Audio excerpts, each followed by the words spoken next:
আজকে বড় একটা ভিডিও নিয়ে আসলাম। কি করলাম না করলাম তাই একটু শেয়ার করি। সকালে উঠে এখন আমি ফ্রেশ হয়ে নিলাম, যেহেতু মুখ হাত ধুয়ে আনছি। এখন আপনাদের ভাইয়া যেহেতু দোকানে চলে যাবে, তাই এক চুলে চা পানি দিয়ে দিছি, আর এক চুলে আমি ডিম সিদ্ধ করে দিয়েছি, বলতেছে ডিম খাবে। আর এদিকে আমি চা বানাইছি, পরোটা বানাইছি, এটাও খেয়ে নিব এখন। যেহেতু সারাদিনে তো কাজকাম অনেক থাকে, সারাদিনে নাস্তা খাইয়া পরে বের হইলাম। একটু বের হবো, যেহেতু তারপর বৃষ্টির জন্য বের হইতে পারিনি। আজকে প্রচুর বৃষ্টি। আর দেখেন এখানে আমি একটু মিষ্টি কুমড় কাটতে নিয়েছি, ইলিশ মাছ দিয়ে রান্না করবো আর দুপুরের জন্য। আর এসে কিছু আমের, যেহেতু আমের দিন, তাই আমের জুস না করলে তো হয়ই না, তাই আবার আমাদের জন্য একটু জুস করলাম, জুস খেয়ে নিলাম। পরে একটু পরে নাস্তা খাবে না, তাই আমি জুস করে দিলাম। আর এনেছে মেয়েরা সিঙ্গারা ছিল, ওটা একটু বানিয়ে দিলাম। যেহেতু মেয়ে আবার সিঙ্গারা পছন্দ করে, ওটা আমার বানানো ছিল, তাই একটু ভাজা দিছি। আর এরা ভিডিও ঢাকার এসে পর আর আপনাদের ভাইয়া রাত্রে ছানা আনছে 1 কেজি। খাওয়া দাওয়া শেষে পরে আবার 4-5 পিস আছে, এটা আমি একটু ছাড়ে দিব, আমরা খাবো। যেহেতু আইসে আর হয়েছে ছানা মিষ্টিটা আমার অনেক পছন্দ, তাই আপনাদের ভাইয়া মাঝে মধ্যে নিয়ে আসে।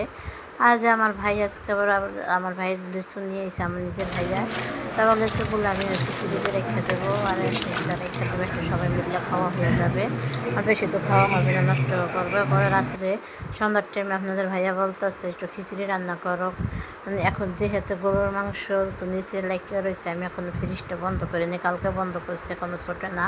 পরে উপরে থেকে কার কোন আত্মীয়র মাংসটা যেন আমি বের করে নিয়েছি।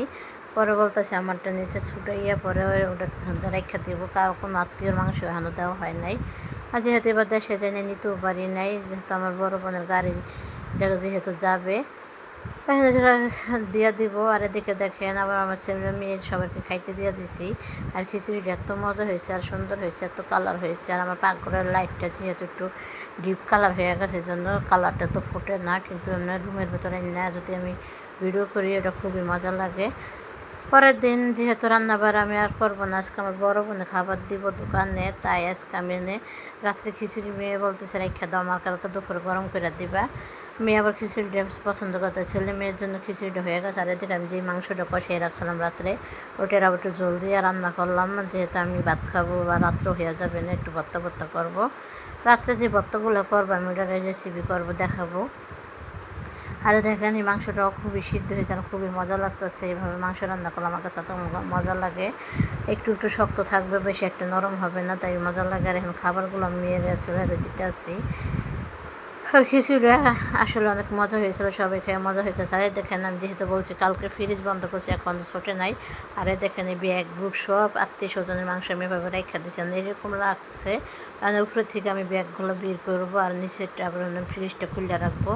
যেহেতু নিচে আমার মাংস আছে, আবার মার জন্যও রাখছে, মায়ের ওখানে দিই নেই কেউ, যেহেতু দেশেও কোরবানি দিচ্ছে, আমাদের জন্য মাংস রাখছে, বলতেছে আমারটা ওটা খাইয়ালা, দেশে টানে অনেক কষ্ট হয়ে যায়। আর এখানে যে দিচ্ছি, এই যে নিচে যে মাংসগুলো আছে, এগুলো এখন ছুটাবো, ছুটাইয়া ওই যেমন পলিতে বান্ধা কোন আত্মীয় স্বজন কোনটা, কিন্তু এখান থেকে একটা ছুটে হয়তো খাওয়া হয়ে গেছে 2 দিনে। আর আমি এরকম ছুটাইয়া বরাবরে যেভাবে রেখা দেবো, অন্ত ছোটে না, তাই বলতেছে রেখা দিই, একটু পরে করে নেই। আর এদের ব্যাগ, যত ব্যাগ দেখবেন সব আত্মীয় স্বজন। আমার নিচে যেহেতু মারটা আমার মামিরটা, এটা আমি রেখা দিই নেই, রেখা দিয়েছি আমার ছোটো বোনেরটা, ওখান থেকে আমি করবো। হ্যাঁ দেখেন একটা করে সব সরাইতেছে। আর এই যে ব্যাগের নিচে এরকম করে লাগছে বলার মতন না, দেখেন ছোটোই না, যে মাছ মুরগি ভিতরে ছিল, এটা আমি সরাই এলাইতেছি। বলছি যেহেতু দেখা যায়নি, সরাই রাখবো। যাই কোরবানি দেওয়ার পরে অনেক অস্থির লাগে, পড়ার মন চায় না সরাইতে, সঙ্গে থাকা বন্ধ করবো। আর এই বড়ো আমার এই একটা ফ্রিজ আছে, এটার ভেতরে আমি কোনো দুধ আর এরকম রাখছি। আর ওই যে দেখেন কলজা আর হচ্ছে ভুড়ি এই ফ্রিজে রাখছি, আর এটা খাওয়া, ওই নিচের ডোয়ারটা খাওয়া হয়ে গেছে। আর উপরে